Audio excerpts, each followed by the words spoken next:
Project Working, all this month on Channel 2.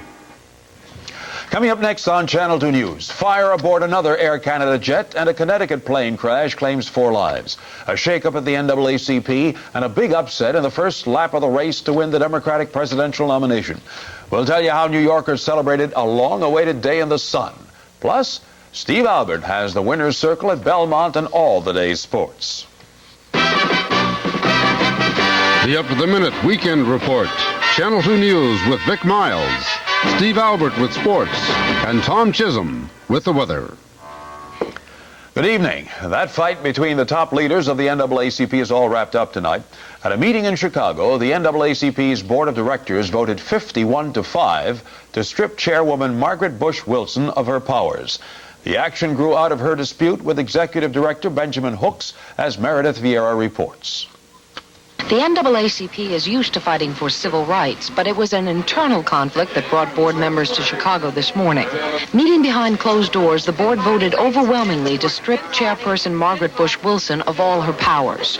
Wilson has been under fire since last month when she suspended executive director Benjamin Hooks without board approval. Today she accused Hooks of mismanagement. The board accused her of sour grapes. Nothing in her report establishes the existence of any acute problem which justified the unilateral summary suspension of the executive director. And we had a problem where the chairman of the board took action which we thought was not in the best interest of the association. The only way we could prevent the recurrence is to do what we did today. Although Wilson has refused to resign, the board says it will move quickly to elect a new chairperson.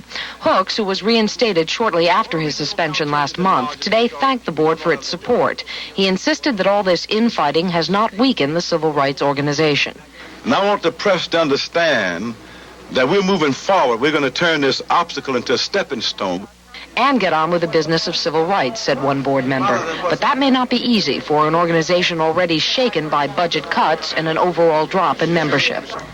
Despite what happened at today's meeting, NAACP board members say they're convinced they'll emerge from this with a stronger organization. Their biggest challenge now may be to convince the general membership of that at next month's annual convention in New Orleans. Meredith Vieira, CBS News, Chicago. A major political upset in Wisconsin today. A Democratic presidential hopeful from California took the measure of a man from neighboring Minnesota. Eric Engberg has details. We'll hold it for you. You can't take them in. 2,000 Wisconsin Democrats voted on their choice for the presidential nomination in an election that meant nothing beyond the psychological lift or setback it conferred. When the votes were toted up, California Senator Alan Cranston was the surprise winner with 39%. Walter Mondale was second with 36%. Colorado's Gary Hart polled 22%. The other 3 candidates, none of whom campaigned here, finished far back. Cranston, who put a first-class organizing team in Wisconsin months ago to capitalize on the issue of the nuclear freeze, which he and many Democratic activists here put at the center of their concerns, claimed the victory had vaulted him to instant credibility. Well, since I was able to defeat Walter Mondale in his own backyard, in practically his second state, I think that it shows that I should be able to contend effectively with him elsewhere where he will not have that home playing field advantage. Mondale, a Minnesotan with the backing of the Wisconsin political establishment, was clearly stunned by the defeat. As you know, I've had many, many good days in this campaign for president. Today was not one of them. As the candidates gathered again tonight for a party dinner, Cranston's staff was already lining up another straw vote test, this one in Alabama next weekend. It is a bootstrap tactic the underdog has shown he is skilled at using to show he can be competitive in contests where money and support from party leaders are not major factors. Eric Engberg, CBS News, Milwaukee. British Prime Minister Margaret Thatcher is celebrating her victory at the polls with a little political house cleaning. She replaced the Foreign Secretary today and announced a few other changes, as Martha Teichner reports. Margaret Thatcher's smile was benign as she attended the official celebration of the Queen's birthday, trooping the color. But her cabinet reshuffle was swift and ruthless.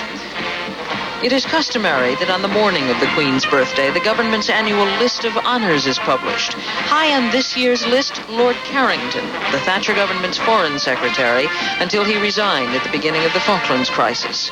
In the afternoon, Francis Pym, his successor, was dumped. The official line, Pym resigned. Pym says he was fired. His relationship with the Prime Minister has been at best uneasy.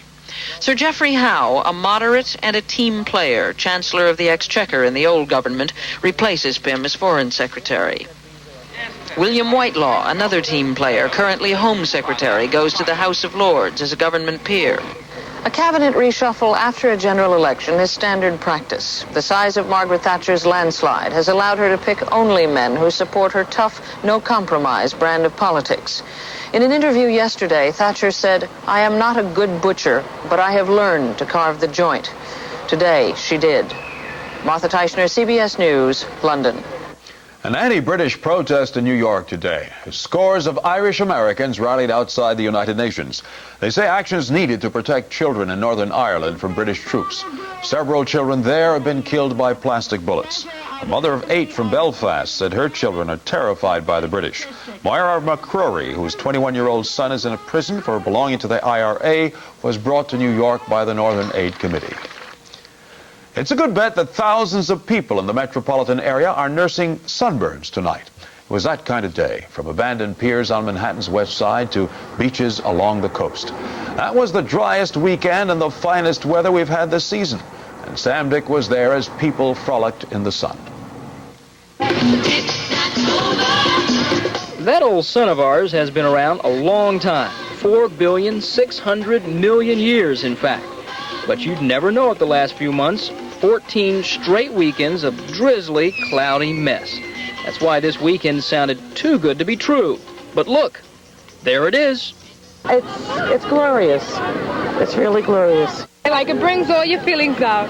Yeah? You enjoy yourself. It's about time. It's beautiful. I'm a beach lover.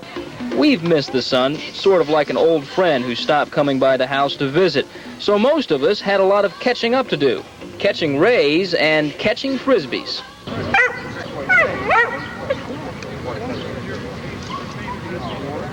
We don't know if a bright sun helps Ashley Whippet catch frisbees, but we did see, along with at least 100 other folks, Ashley put on quite a show. This 30-pound bundle of leaping dog is so famous they've named a national competition after him. Back in his younger days, Ashley could run 35 miles per hour and catch a frisbee at 106 yards. Now he competes with family. That's Lady Ashley, right on Dad's heels. It's like father, like daughter. You know, she learns from her from her father. While the Ashleys were getting a workout, the sun was shining brightly over Lincoln Center and the best double Dutch teams in the country.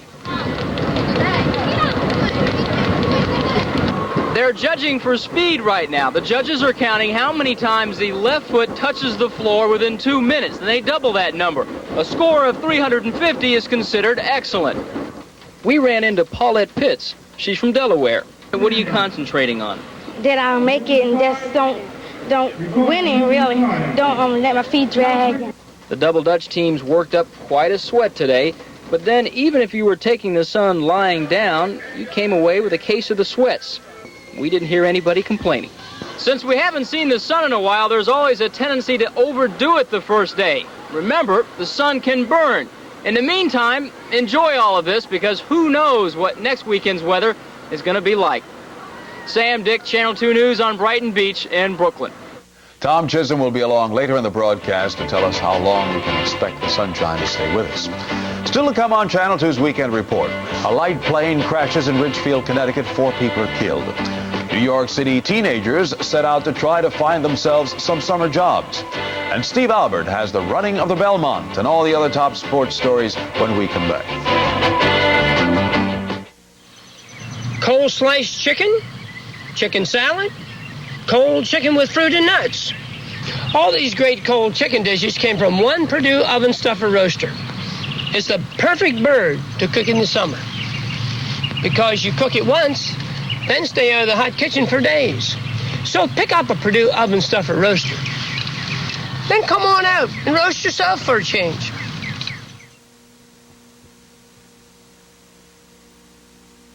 Project working all this month on Channel 2.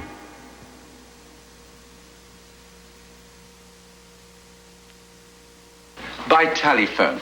You can dial a 1-minute call from the States to the United Kingdom for only $1.25.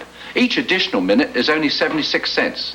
If you've got family and friends in the UK who'd like to hear from you, try Bell. Call them. Bell brings the world closer.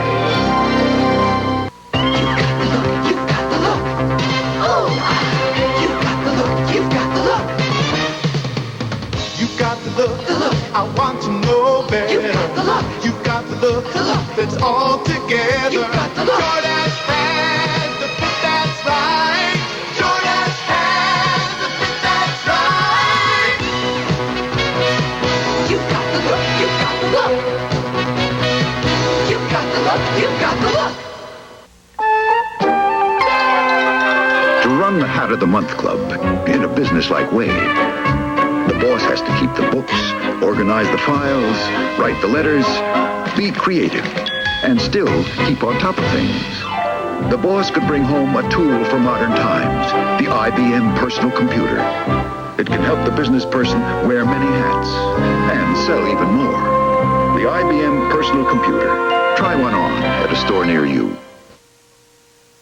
A rash of plane accidents and near accidents today around the country and close to home. An Air Canada jet landed safely in Bermuda today after the crew put out a fire in one of the washrooms. A man's been arrested for causing that fire. On June 2nd, a laboratory fire on board another Air Canada plane led to 23 deaths as the plane crash-landed in Cincinnati. And an engine on a United Airlines 727 caught fire today as the jet was taking off from Chicago's O'Hare Airport. All 159 people on board were evacuated, 6 suffering slight injuries sliding down emergency ramps. In Van Nuys, California, a light plane crashed into a residential neighborhood, killing the pilot and the only passenger and setting 3 homes on fire. Then closer to home, it was in the air only 5 minutes before the pilot radioed for help. Moments later, the private plane hurtled into some woods near the New York state border, killing at least 4 people. Authorities are still trying to figure out what caused this afternoon's crash in Ridgefield, Connecticut. Witnesses say the single-engine plane plunged into the ground at a 30-degree angle, exploded into flames, and literally disintegrated. Dead are the plane's pilot and owner, 52-year-old Robert Brooks, his 25-year-old daughter-in-law, Jennifer, and her 2 brothers, Henry and Joseph Lutter. It's believed the pilot ran out of fuel and was trying to land in a nearby field when the plane smashed into a hillside. Chief Justice Warren Burger said today the nation's prisons should be turned into training schools and factories. Burger, speaking at Pace University's graduation ceremony, called American jails human warehouses. And with a multi-billion-dollar prison construction program in the works, he said it's time for a fundamental change. But if we place that person in a factory rather than a warehouse, I believe we will have an improved chance to release from prison a person better able to secure gainful employment and better able to lead a normal, productive life. Berger said the inmates could work in factories making products ranging from ballpoint pens to machine parts. These improvements, he said, will cost society much less in the long run than the failure to make them. When it comes to getting jobs, they're at the bottom of the ever-growing list of unemployed. They're poor and they're teenagers in search of summer work. But today, 200 youths from the city hit the pavement and beat the odds. They got 129 local businesses to give them jobs. Jennifer McLogan has a report. Jobs are what these kids need. That's particularly true of minority youngsters, where about 50% of minority youngsters seeking jobs who live in the city of New York are out of work. Dozens of economically disadvantaged New York City youths aged 16 to 21 gathered for a morning pep rally at Battery Park, with Mayor Koch and others singing their praises and offering encouragement to the hopeful job seekers. In the last 2 years, the Summer Jobs program has helped match 2,000 employers with more than 25,000 responsible young people. The employers need offer these students only part-time work at minimum wage. The kids say they just want something to do this summer. I'm eager and I'm willing to work, and I know I have some experience in working, and I just want to go out and get a job. buses took the young people into all 5 boroughs where they split into groups to talk to store owners about who they'd hire and how the stores would benefit. We do have summer jobs that we need to be filled. Okay, at this program in the organization, we have stock boys, messengers, delivery boys, anything that you need. The students not only had to sell the program, they also had to sell themselves. This good experience. It helped me in the future and everything. Why? Because it makes you less scared and more confident in yourself. The Critchlow sisters from the Bronx apparently did well enough to earn a job at a Burger King. The young people are determined to get jobs, and the shop owners are just so great. They've welcomed us, they've spoken to the kids, and they're encouraging them. So we're going to get more jobs today.